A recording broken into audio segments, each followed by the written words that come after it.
Alright, I'm Matt Brown and we're going to do Jane Says in this lesson. So, real simple song, only two parts, and then maybe a slight variation on one of the parts.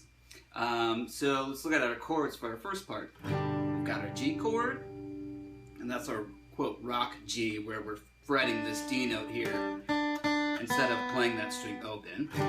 Then we have an A chord. And with this one, we're only playing the inner four strings, and that's because we need to leave the third finger free to play some melody stuff.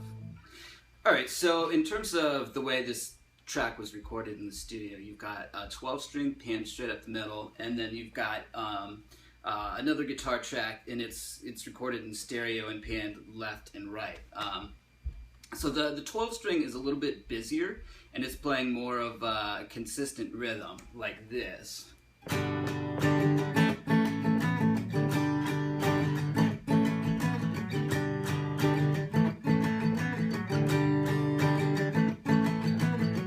So that's the rhythm there. Now with the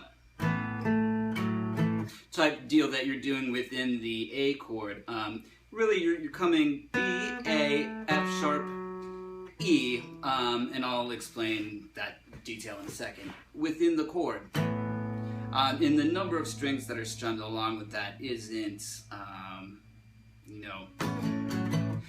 all that important.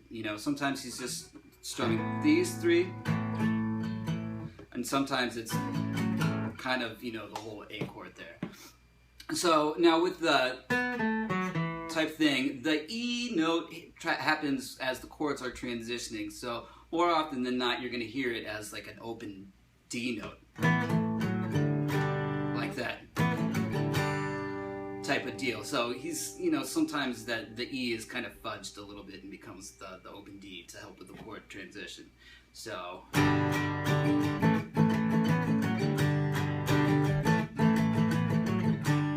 it's impossible to get to your first finger in time if you're playing that E, so.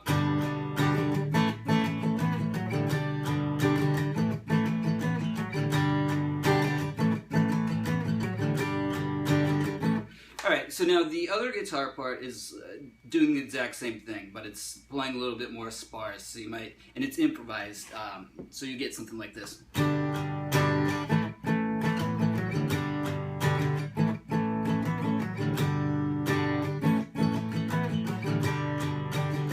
So, same general idea, but like I said, a little bit more sparse. And then for the chorus, we've got our G chord and it's an A7, and so he's barring and then keeping the pinky there from the G chord, like that, and we get this rhythm.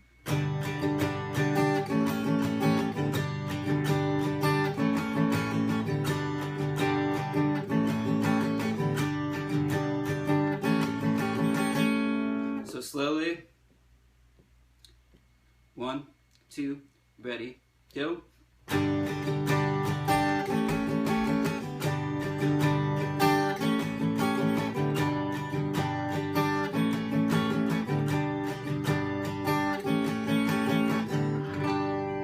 Alright, so the only thing we have to talk about is when Perry Farrell does the "she can hit" type deal. We're going to do those accents on guitar.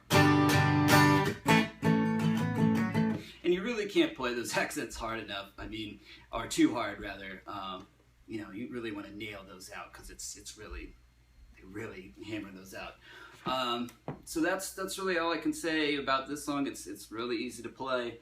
If you play this with two guitars, it might not be a bad idea to play slightly different voicings for the chords, like play with the open B instead of the fretted D here on the G chord, and maybe for your A7, leave that open G string open instead of barring, just to give some separation, a little bit more separation between the guitars.